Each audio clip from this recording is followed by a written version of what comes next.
kita tiru si gulo. Gulo tu sabanya mabo. Bahasa banyak. Nan memanihkan jus naga siya. Gulo. Jus pinang. Gulo. Jus pokat. Gulo. Kalamay. Gulo. Sari kayo. Gulo. Ada gula aren, ada gula putih. Nanyale gulo. Iya kan? Ketika orang membuat kopi. Iya kan? Kemudian manih mana? Raso tangguli kopi ko mah. Tuh, gulonya banyak mana. Nan salah kan gulo tuh. Kalau indak manih kopi tuh, gulo kurang. Gulo je nan salah leh. Tapi kalau seimbang kopi jo gulo, kita orang minum. Ndak gulo je nan penamo mantap na raso kopinya. Namo gulo hilang. Ada ndak orang menyebut jus gulo?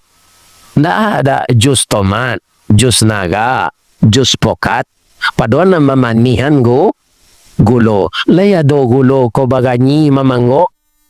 Walaupun nyo namo ndak dapet, walaupun saya ndak dapat nama, tapi orang tahu yang mengubah rasa adalah saya. Jadi kan kau mamnan mani itulah jalego gulo. Iya kan barana. Tapi kalau dapet orang sakit. Iya kan, pertamu kaum muslimin tengah malam parui lapar aja. Pai makan diam-diam. Tapi badan tambah kurui. Mukoko puda.